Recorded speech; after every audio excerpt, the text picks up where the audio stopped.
In my eyes, I think the range and store are different because it has all three pillars. Yeah. You go all around where there's just a store, just go. a range, or just teaching, and this is the place you could do the All of Walmart effect. Yeah. You know, like this is the superstore. Yeah. You're here for it all. You could buy, learn, shoot here at the Gun Safety Training Institute. So this is our unique, this is our differentiating factor. This is why you come to Parma Armory Shooting Center. And this is a little different than concrete and landscaping. Right. You screw up someone's lawn, the lawn grows back. Right. You sell a firearm to somebody who shouldn't have a firearm, that could be jail There's time. a lot.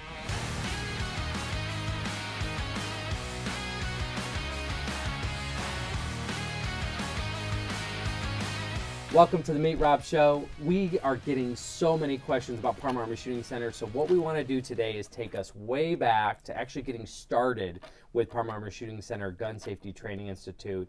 I mean, there are so many different aspects of the gun range, the city requirements, the building, the compliance. I mean, we're not going to get into all that because we could make a video on each of them.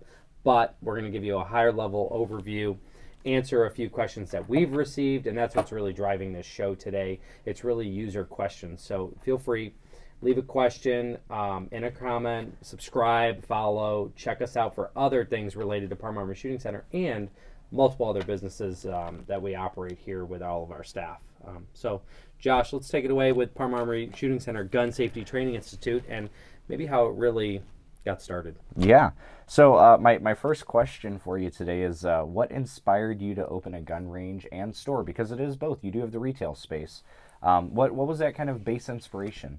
Yeah, so inspiration probably came from finding the building, Okay. right, that I really needed for a construction company. Right. So really, we'll get into that a little bit deeper, but the Overlook venue is really what Greenscape needed, which is our construction arm. Right. We needed a home. Okay. So we needed a home, we needed land, we needed space just in general, like undercover, out in the open. So that's why we bought the space. Okay. Then as we were there for a couple years, back in 2015, as we started taking it over, we got this front of the building, the actual guard building. Okay. Nobody wanted it. Okay, Nobody wants an old guard building. Homeless people in here, water on the ground, you name it. Right.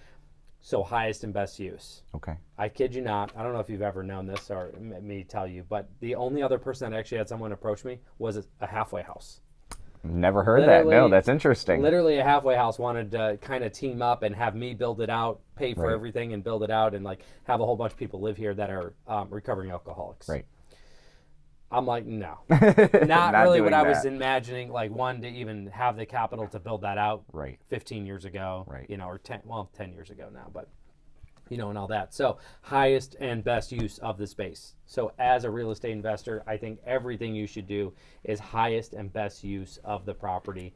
And we had the construction company in the back and you know what, let's build guns in the front. And that is how it was born. So as we got into it, guns were in the front and we laughed. You could buy mulch, topsoil, and stone in the back. Right, all the way. So you'd buy a yard of mulch right after done shooting. Like we actually had a lot of customers that way. So it was good exposure. But you know what? Inspired to take the leap and buy the property, then invest further in the property, and we use the construction company to actually clean, paint, restore, and then build out the gun ranges and everything. So and even the Overlook and everything else we've done because you can't really pay retail and make this affordable from a ground up, operation. I mean, unless you get a couple million, fine. But a lot of our work is done in-house because we could try and do it for a fraction of that cost. No, I like that. My next question is what was the biggest challenge that you faced when getting started? But I wanted to know really quickly from purchase to open for business, what was that time frame? How long did it take you from building or lot purchase until open for business? What was that time frame? Oh, when it came to the shooting center. Because remember, we were under contract, I think, in 15 with a lease until we sold or until we purchased it in 16. Okay. So in 16, we were like operational out of here and owning the space. Right. 2016 is also the year I filed the LLC. So we could definitely talk more about how to create an LLC or a corporation, S Corp, C Corp, all those different things and what they mean. But that's a whole nother story. But we started that in 2016 and the store opened, the first store, just the store. The future cafe that we're also working was December 26th, 2016. Nice. So a little after probably a year of owning it and going through some processes like city requirement. Right. Like we're talking about Permits, one of the insurance. biggest challenge, like that's our next question here is more about biggest challenge. Well, it's like city government and money. Okay. So if the city says yes, which they did, which was a huge challenge though, because I'm 26. Right. You don't even know anything about owning a shooting range. You want to what? Right. You want to own a gun range? Yeah. You want to sell firearms to people, and you are barely of legal age to sell guns? Yeah. Or own own a handgun, being Right. 26, and I was 21 is the requirement. Yeah. So, that was a big challenge, and then money. Right. So SBA. Okay. So we actually went SBA to buy the building and put in the construction money in order to build out the gun store, fix up everything, and then build up the 5-star. Nice. And really, that was just like one wing of the building that got us started. And then we kind of grew from there to gain the confidence of the bank and then take money for phase 2. Right. And I think we might be able to include some drone footage, but this is a big building that we're talking about here. This is how many square feet do you recall? This building is roughly 40,000 square feet. Actually, what we could do here is actually show you a little bit about the building, and actually give you a full overview. Like we could just take a helicopter ride around the building. You could see the event center, the outbuilding. You could see the large building in the front, and then collectively it's about 40,000 square feet on 6 acres. Wow. You'll see a lot of trees behind us over here, all along here. Yeah. That's actually Metro Parks. Oh, so nice. It's like just land that'll never be touched. There's a walking path down there. It's really nice. Right. It adds to the view of the overlook, which is all glass, and you can look out all to those trees. Yeah. So that is a really good asset. But yeah, 6 acres, 40,000 square feet, and it was a monster project. I think the equivalent idea when we could build this for, this building is under $2 million all in, with equipment and everything. We have people who build, 10, 12, $14 million facilities. Right. So we could say, hey, maybe this is worth $10 million. If someone's willing to pay it, maybe it is worth that. But yeah. No, I appreciate that. Really quickly, I wanted to ask you a question. You mentioned earlier you bought the space with an SBA loan. You don't have to go into detail, but what does SBA stand for? Oh, well, Small Business Administration. Okay. And that is really the loan where you could get 5% down instead of your traditional, like if you buy an investment property, it might be 20% or 30%, depending on what it is and how risky it is. SBA allows you to bring the less dollars into the table, and that's kind of your upfront cost. And so, but SBA is, rigorous. I paid a lot for it. You usually pay a higher interest rate and a little bit more work to do, projections, like a lot more than maybe traditional. Okay. Which might be 10% or a little bit more going traditional, conventional. Which is what I have now. And actually, I refied a lot of SBA loans that I had from 7, 8, 9% down to 4.25% actually during COVID. Nice. So I'm sure we could talk. We'll definitely talk about that. Yeah. Yeah. I was going to say, there's a whole numbers board and different things we could put together on the original loans I had and then how I refied. And actually, I'm cash flowing the same. Right. But I took my note down from 30-year to 10. Nice. So it's a huge, huge difference. Like I had a 30-year note written out, but the interest rate and the timing of all that and however I had it structured, I basically brought it down to, okay, let's consolidate it all to 2 loans, and we did 10 years during COVID and took it down to 4.5%. So basically cut interest rate in half, cut our payback period in half or less really, because it was down to a 10-year note. So that's amazing. And here it's 2025, so we're 5 years in, in 5 more years we'll be cash flowing that note. But really, it's not about being debt-free. It's more about, like, I want to leverage that debt again for the next project. And we could talk about that as well. Oh, sure. When you got into the business, did you have any mentors or influencers that kind of guided you into this new realm of business, into the firearms industry? Firearms industry, yes. And actually, that's our friend Dale, and also who worked with us in creating the gun store. So Dale actually helped me get this all started. He actually showed up here one day and said, hey, I'm Dale. And that was it. That was it. Right. He literally walked in the building and through a door that was open. Okay. Met my dad, who was in here doing something, and he's like, "Who are you?" And then I see him, and I'm like, "Well, yeah, who are you?" He goes, "Well, who are you?" And I'm like, "Well, but this is my building, you know." So it's a funny story. Dale kind of helped us through learning the industry, learning the suppliers, and even teaching and everything else like that. But now, since we have a staff, him and I have stepped aside, and he's really just been a mentor and a friend at this point. So it's been really good to see and hear. But without him, who knows? Maybe we wouldn't even be here, because we wouldn't know as much as we know without his knowledge. So we do give Dale a lot of credit. We'll put his plaque up on the wall one day. Yeah, maybe a picture here too. Oh yeah, we could show how ugly he is. Or I mean, pretty. Yeah, he is an older guy. He's retired. He's been in sales for 30 years. And when he does watch this video, it'll be funny, because he'll definitely be like, "Hey, I'm not ugly. What are you talking about?" Yeah, no. But no, he's we're a always great making guy. fun of him. He's a great guy. Absolutely. That kind of wraps up the first section I had for us. I want to move into now into our business and operations area. So my next question for you is, how do you balance running the retail side, right, and the range side of this business? You know, do you find any commonalities between both sides of the business? Are there any issues, you know, when trying to mitigate, you know, how you manage? I think from a management standpoint, I think it's more about the industry as a whole. Okay. Forget just managing one piece of it. Right. Because the range is an operation, the retail's an operation, and training's an operation. But I think in the gun business, if you're not doing training, shooting, and selling, I don't know how the business is surviving. Right. Because I think the teachers don't really make enough. The firearms store that stands alone, some can make it, some can't, depending on how big, how much money you can invest in there. Right. And then the range itself is so expensive to run. The filters, the cleaning, the maintenance in general, the RSO that sits on the range, the repairs of the computers that are on there is almost daily. Right. They always get shot. The floor is always getting shot. The walls are getting shot. You know, we should show you right up here. Actually, more about you could actually see like the bullet in the wall. We have we have a couple of these videos. Actually, we should show a couple of them. We have bullets in the wall, shrapnel on the wall. Maybe we'll play a few of them right up on here so you could see as we're talking about them, because they're really interesting to see. Yeah. But it all comes down to, like, I don't know if there's much in the way of balance. You just have to do it. Just do it. Yeah, you have to do all three pillars of it. And without doing that, if you're looking at starting a gun business, I would not consider it unless you want to do all three.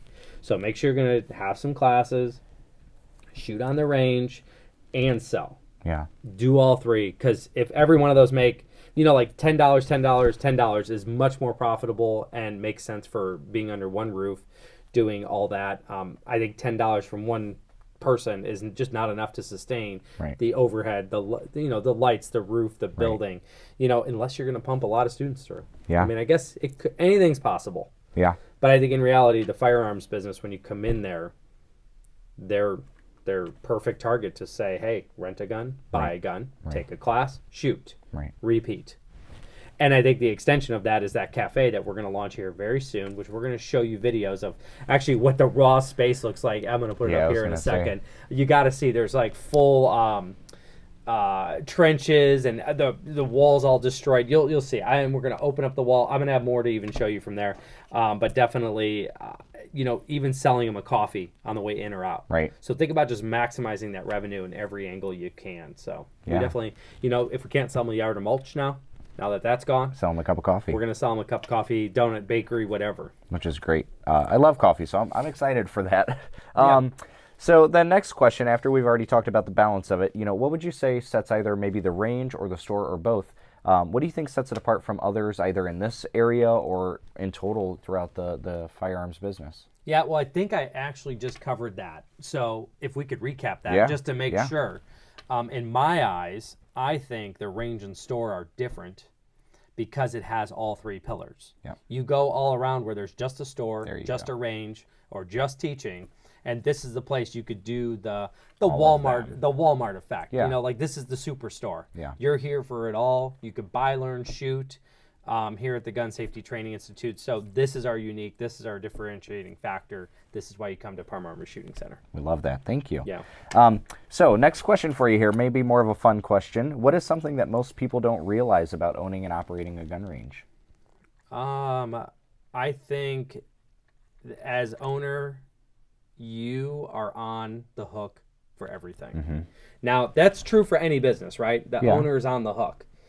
But imagine if you could transfer 5,000 guns a year, maybe more, and say your name is attached to every single one of those firearms because your name's on the license, you transferred it, your organization ran the background check, and at the end of the day, you're responsible for running this organization properly, efficiently, or you could be held accountable. Yeah. You know, if I do something wrong or I instruct you to do something incorrectly, you know, that puts us both It in could trouble. fall on both of us. Yeah. I remember when the ATF came here, and I think we have video of that still that we could put up, but I remember when the ATF came here, and you kind of explained that a little bit about, you know, what exactly their process is, what they're looking for. Yeah. You know, I think we ended up looking it up one time, but there's, on a per transaction, there's like 20 different things that you could get in trouble for if done incorrectly. Yeah, and really, if you just sell a firearm to a prohibited person, you Right. could get your license revoked. Right. So, yes, the ATF comes in, they look at every single form, Right. every single firearm. Yeah. They match up the records. Yeah. They look and make sure you filed all your multiple sale forms Yeah. and that you have your license hanging and your youth handgun folder Yeah. or flyer up and all that stuff.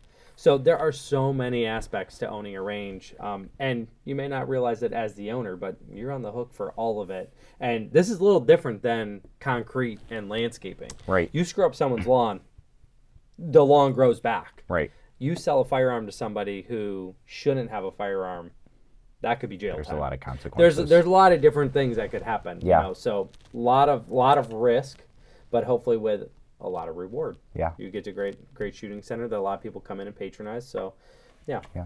When we're talking about selling our guns, and obviously you talked about the training center, I wanted to ask, so how, as your business, do you guys approach safety? You know, what qualifications do your RSOs have? And then maybe what are some of the classes that you guys offer here for, you know, general citizen safety? Oh, sure. I know there's over 40 classes we've offered. Wow. But I think the main goal is if you're not familiar with firearms, we have a class called First Shots. Yeah. You know, or any type of intro class like that, even if it's not First Shots tomorrow. I mean, if you watch this video a year from now, maybe it's not First Shots, but it's Intro to Pistol. Yeah.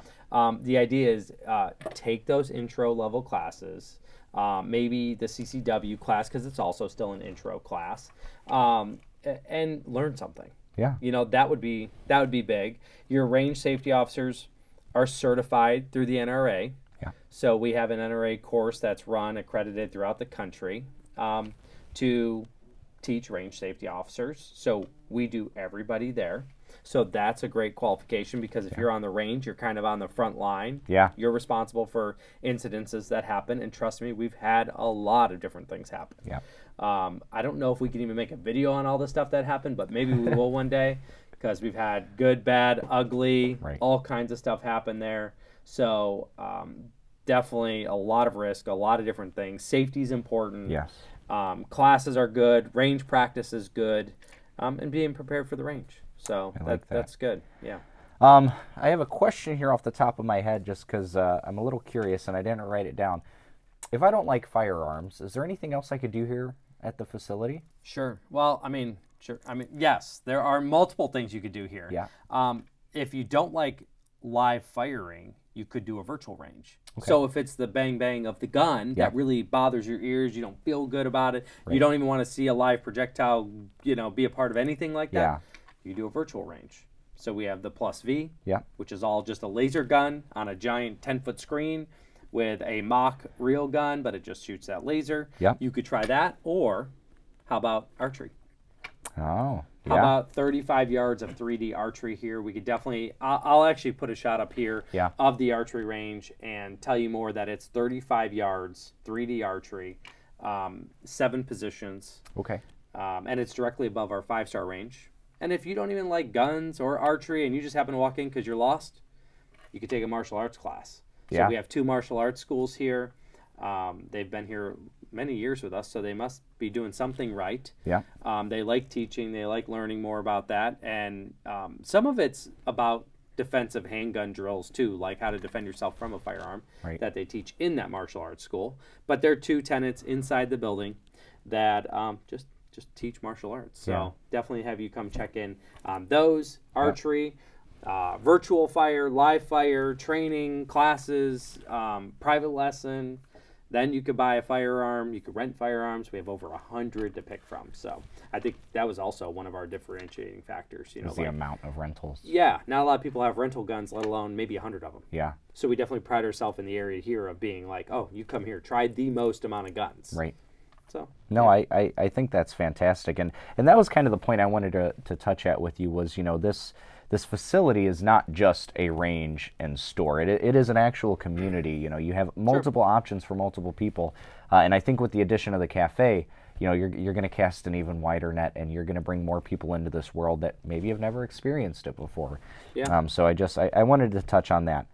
Speaking about community, what kind of community do you think you've built around the range? Do we draw certain types of people? You know, maybe do we have people that are more just inquisitive on firearms? Do we have people that are more than likely just looking to take classes? You know, what do you think we have more of? You know, I think we're pretty fortunate. We have a broad spectrum of that. We're not really the hunting crowd. Right. We're more the personal protection. Yeah. You know, like you just want to come here to buy a gun to fire, like practice, but carry. Yes. So I think that's biggest market. But we've really built a community that you can come here any way, any shape, rich or poor. Right. You know, like you don't need to be, you know, you could buy a $300 gun, you could buy a $3,000 gun. Right. You could take one class, you could take 10 classes. So like we're really capturing everybody, which I think is the only way to really win in a shooting center. I mean, unless you really just carried high-end guns and found a way to make it work, maybe you could do that. But I think there's very few people that could do that very well and do it effectively. So I recommend casting that net a little bit bigger, capturing everybody, and making a little bit from everything rather than gouging on one person, because that won't be a very successful model down the road. I think someone will catch on to that and say, hey, don't go there. It's too expensive. They rip you off. They only try and sell you a $3,000 gun. And I don't think we're trying to do that. I mean, if you want to buy a $300-$400 gun, let's get you started. Right. When you grow up and you get moving and you don't like that one, we get you into a $500 gun. And then, you know, the quality of the firearms go up, of course. Yeah. But I think the sense is we have the community. We'll bring in the coffee and the food, because it's always good to have food and coffee to talk and mingle and meet people that way too. Yeah. But we're building that community. You come in here, you know people's names. You, Parma Armory is like almost a household name. Yeah. You go where you go shoot. Oh, Parma Armory. Oh yeah. I mean, we've had over 100,000 people walk through our door. Wow. So, and really, it could be more. Because I don't count the people that come in, I count customers that bought something. Yeah. So imagine if we could have maybe 200,000 people walked in the door, but only 100,000 went through our register. Yeah. And that's whether they bought a pop or firearms. You know, it could be anything. But imagine, you know, we've had an impact where a lot of people see us, they like us, they come back. There's other ranges that have opened since we've opened. There's other ranges that are in our neighborhood that have improved or changed ownership, and they still come to us. But I'm glad we're making an impact in the community in the positive. If nothing else, the other ranges that are our competition are actually, you know, maybe they cleaned up, they painted, they changed their range. They actually did something to improve the customer's experience, which is the most important part, right? We're all here for the customers, the guests of the facility, and I want it to be a good experience whether you come here or anywhere else. But more importantly, if you definitely come here, we'll treat you well. Yeah. No, I think that's amazing. The next question, and you've already touched on it, was do you offer any classes or training programs? But since we're on the topic of community, I wanted to ask you, do we partner or have we partnered as a business with any nonprofit organizations? You know, speaking on that community aspect, you know, have we made that impact in this community? Yeah, I don't think many people know, but we have the Parma Foundation. Okay. And Parma is actually an acronym that we just coined, because we actually thought it would be taken. Parma being the city we're in, the largest, 7th largest in the state. But it's Parma Armory Regional Marksmanship Association. That's why we had to abbreviate it. Obviously, I can't even fit that on one line. So it's the foundation that veterans and youth really get started in the shooting sports. That's amazing. And we sponsor teams down at Camp Perry. They competitively shoot. We've had disabled vets come in, and we put them actually on the 5-star to shoot air rifle, archery. And these things are just great to really get them active. The nurses come down from the VA and actually help these. I mean, really, this is a lesson, like a therapy. Right. So they're like really. I mean, these nurses, doctors, whoever shows up with these people are actually like coaching them, helping them, and the VA is paying them to come here and do that. They're getting all this covered, and the foundation is paying for all that. Yeah. We have all the equipment. We've been volunteering the range, the supplies, the storage, everything. Okay. So if we're not already building the community, and trying to give back and create jobs and improve a building, help others, donate to other causes, create a foundation, bring in the vets, bring in the youth, get them interested, get them intrigued with everything we're doing, and pay for it. Yeah. I don't know what else we can do. I mean, I'm sure there's more we could do. Right. But I mean, name another business in the neighborhood that's doing that much for the community. Right. And I don't know if there is one. I couldn't. I don't and I don't want to personally name know. any competition. Yeah. But the thought is like, man, I think we're always trying to push the limit, always go above and beyond, and also tell people we're doing it because we have members here that donate to the foundation because they believe in the cause just like we do. Yeah. So I think it's a great thing, and I think that'll continue to grow, which the youth is growing. Right. The veterans actually slowed down a little bit, so we're hoping a few more vets take us up on that, because at one point that program was like maybe in the teens of people that were participating. Now I think we're below 10. Oh, wow. And I heard, a couple people get out of the program, a couple Right. people passed away, Right. a couple people just, are still there. Yeah. So I think we just need more people. We know we could serve more, but the community is the big word. So Speaking of, and I believe we have video here that we could put up, but speaking of our community and our vets, you guys have a very interesting display along the main hallway of the building. Can you touch on that for me really quickly? Oh, sure. Yeah. So this was a military base, and what we're going to show you here is the whole hallway. Yeah. On the one side here, it's all uniforms. And the uniforms are there because this was a military base. We're trying to keep the theme of, the base, the military, the freedom, the history, this National Guard, or Army Reserve Center. Really, I interchanged those, but this was technically Army Reserve. And they shot guns here. They had offices. They trained. They fixed stuff. So like a little piece of history is here. And I think the military keeps us so we can have our Second Amendment. That's how we got the 5-star range, like a 5-star general. Yeah. That's how we got the 21-gun salute range, which is the highest honor. And from giving someone who's made the ultimate sacrifice. So like this is where all this stuff is born, and a little bit of history there. The flag flying, safety is our main thing here. Gun safety starts here right at our door. You'll see that. I can actually put that up right here as well. So you'll see this, and then all the uniforms down the hall, the flag. There is so many, patriotic, but community, softness when you come in. And I think that cafe, when we get that launched, will really be a game changer here. A great addition when you come in the door. It won't look like a 200-foot long military base because everything here is uniform. So it'll break it up because that wall will be a little opened up, lots of light, smell like coffee, bakery. It'll be a good thing. So I had fielded an inquiry from a gentleman the other day, and he was asking about the Overlook venue. And come to find out after a little conversation, his uniform is hanging in our hallway. And so it's just, the amount of people that want to stay local to this facility, I think is just fantastic. I had heard there were thousands of people that had drilled or come out here, voted in this building at one time, shot on the range with their .22 rifle, lots of different things. So it's interesting. There's probably been millions of people that have walked through this building. Right. It's just we know we've serviced maybe a couple 100,000 through this building just after we acquired it. So taking a diamond in the rough, polishing it up and creating revenue from that, and an enhancement in the community, jobs in the community, and preserving a little piece of history. And that's what you're going to see up here on the hallway here, on trying to keep that uniform and that flag feel. And the actual 5-star range was a real range, so basically just brought that back to life. So many good things. There's a lot of history here. I know it would take us forever to unpack it. On my next set of questions here, so now we're just going to kind of go into the industry insight. What changes have you seen in the firearms industry over the past few years? What are some things that maybe have gotten stricter, looser? Is there anything that's changed really that's made you question, where's the industry headed?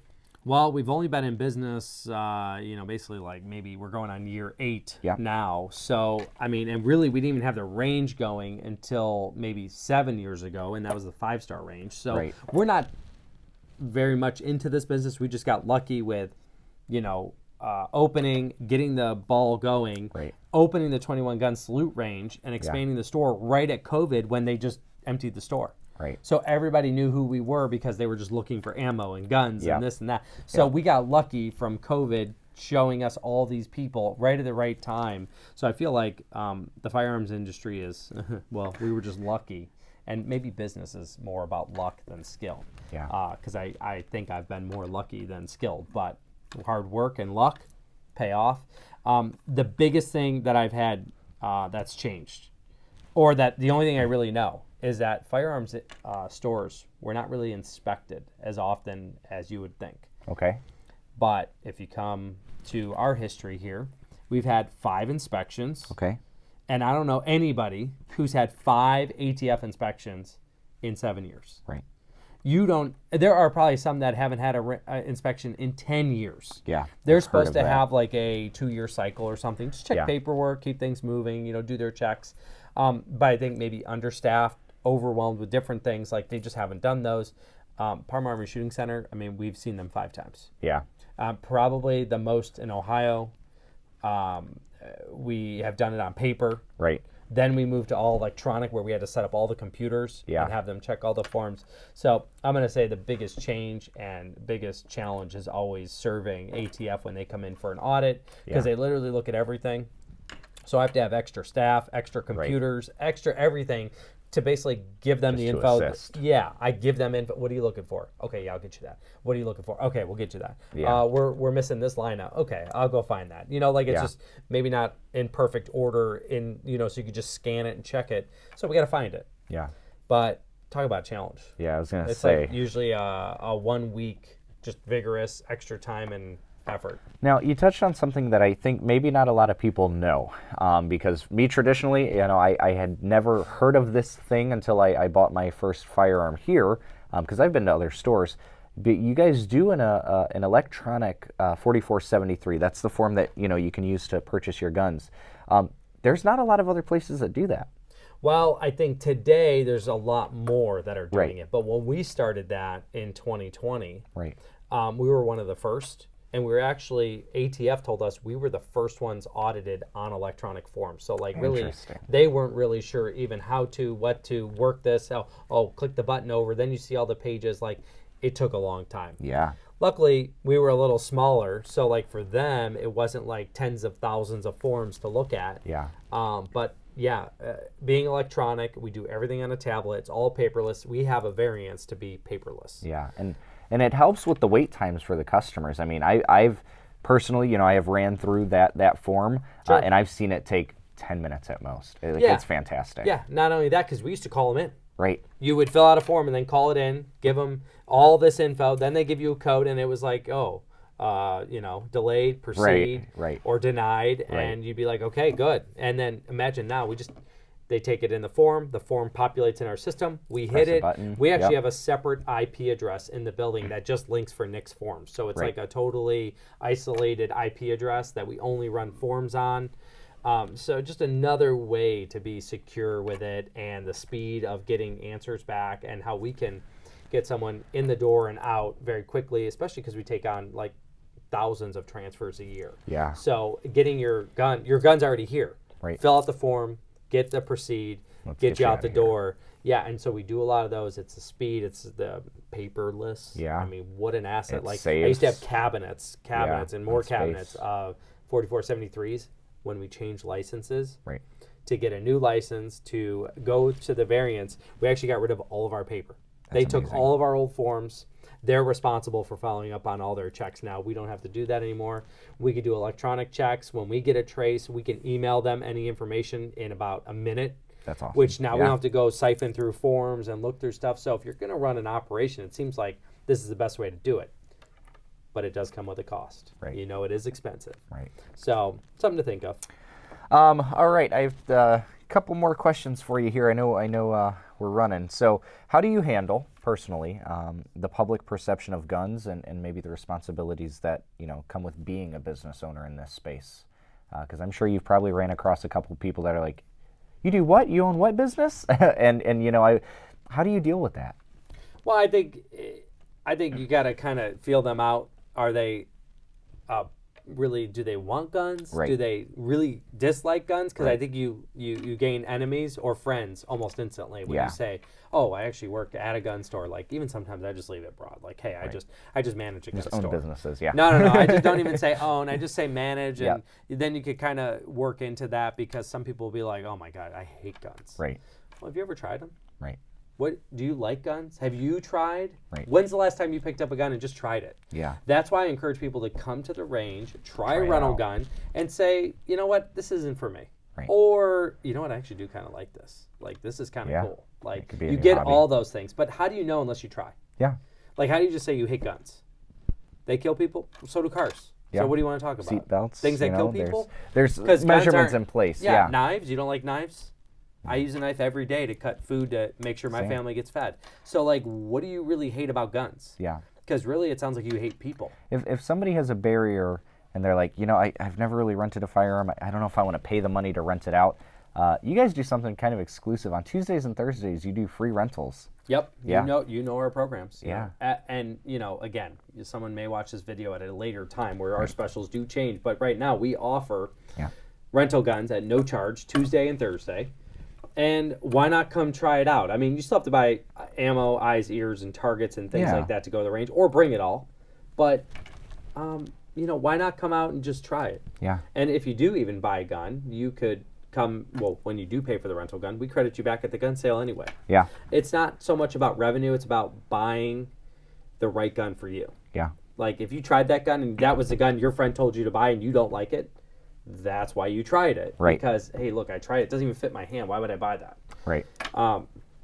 That's a huge advantage we get. So I don't think we get as many, say, returns. Yeah. Because people are not dissatisfied. They tried it. They bought it. They Right. go to the range and shoot it. They love it. They buy it, do it, and it just, Yeah. it's cyclical. So, Yeah, I've definitely had buddies who have bought firearms because they've seen a good review online, and then they've gotten it, and they're like, oh, I really don't like this. I Yeah. hate it. And I've noticed that, you know, the happiness that customers have and the ability to say, wow, I really got to experience this. I really got to understand it firsthand. Now I'm ready to make that decision. It just makes that whole process easier and a much more confident decision for people to make. yeah, I like that. I mean, that's the big thing. Yeah. Like, get you comfortable with the firearms.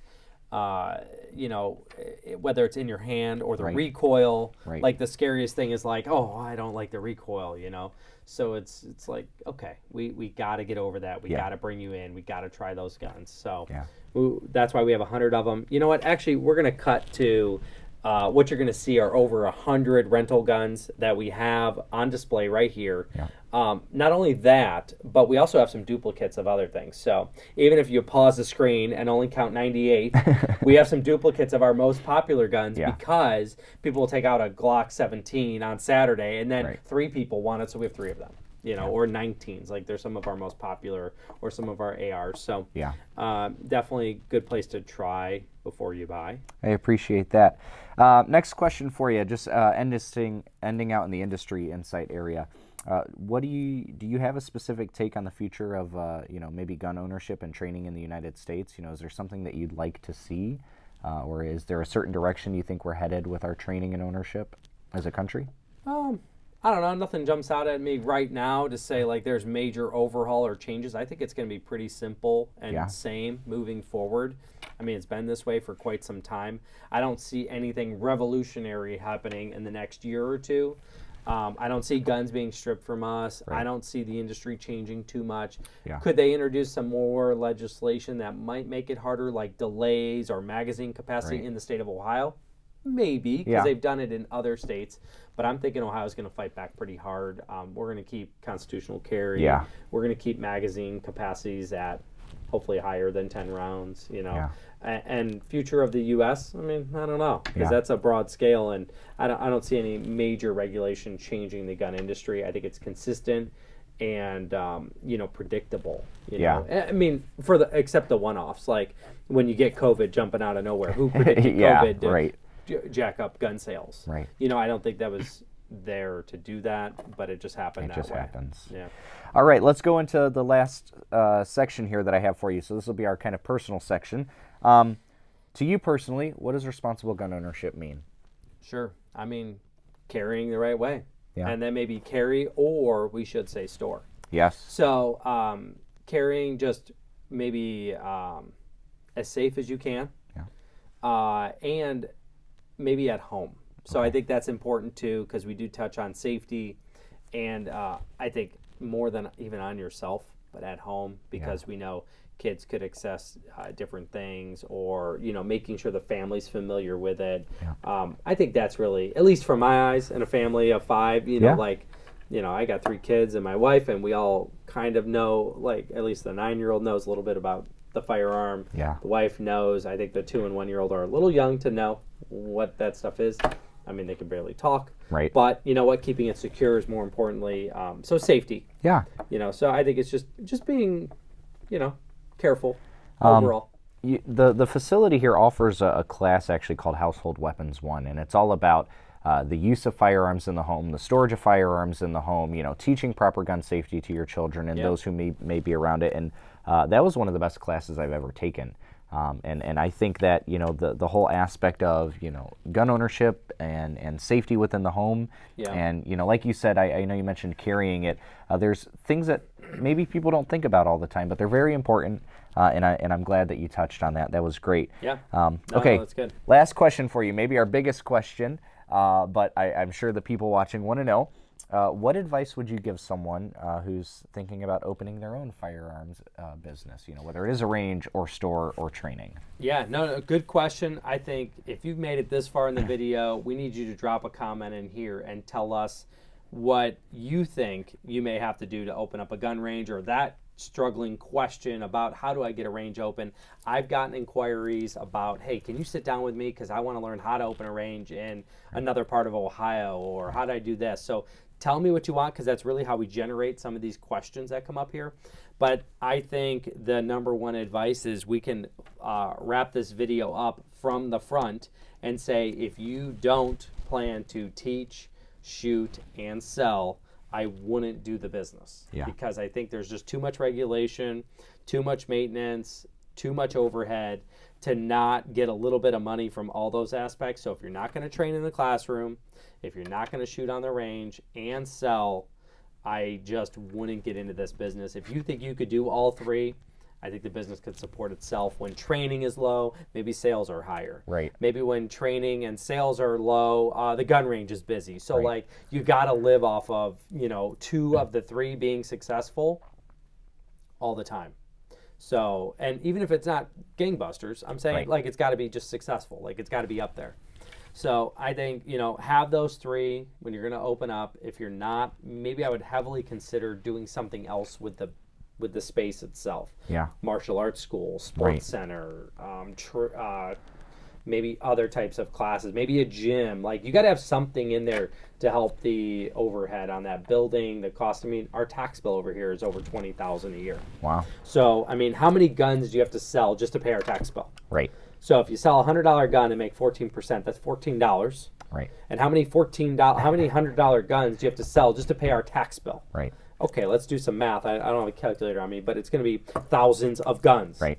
And it's like, okay, 1,000 guns, that's still only $14,000. Yeah. So what is that? Maybe almost 2,000 guns we have to sell just to make that. Yeah. Now, granted, that's a little bit of a stretch, because maybe the average is a $400 gun and you're making $70, maybe $50, but how many guns is that? And that's just insurance, or that's just your taxes. You're not talking insurance, wages, anything else like that. Did you turn the lights on yet? Right. Did you pay the gas bill? Right. Our gas bill 2 months ago was $7,000. Wow. So, I mean, how many guns did you have to sell? How many bullets did you have to sell to make $7,000? Yeah. I mean, taxes, utilities, insurance, payroll, upkeep, in just general maintenance. How do you do all that on just trying to sell guns? I think that's why a lot of people have a smaller brick and mortar and like maybe just a couple employees. But I mean, there is so much in running an operation that is 40,000 square feet. Granted, you could do something smaller if you want, but I think that's just what you got to keep in mind. I think having all 3 aspects is important. And I think that would be the key to opening up a firing range, retail, and training center. I love that. That was all the questions I had. Thank you for being so transparent, and I definitely learned a lot. It kind of makes me want to ask you some more questions after this. And thank you for explaining to our viewers. These were some of the most burning questions that we've had come up, and so I'm happy that we were able to answer those. And thank you for taking the time to do that with us. Yeah, absolutely. Thank you for watching this video, learning a little bit. The Meet Rob show is just going to be all about diving into different aspects of what we're doing, how we're doing it, maybe interviewing other business owners, getting different perspectives from the insurance agent, tax agent, how are we leveraging different things. So there's so many good things to think about and see and learn. Feel free, again, drop a comment in here, tell us what you think, subscribe, and follow us for more. So we look forward to another great show. Yes, and I'm maybe excited. we won't talk about the Armory. Maybe we'll pick up another one. But Yeah. the questions you guys leave are really what's driving what we're talking about. With millions of views overall and thousands of comments, we're trying to dive through, like, what's the most popular one? Not, I mean, can Rob shovel? That's a great question. Right. But it's not about always shoveling. But I think we should definitely answer more questions and like that. have more of these talks here. So thank you, Josh, and we'll see you guys on the next episode. Take care, guys.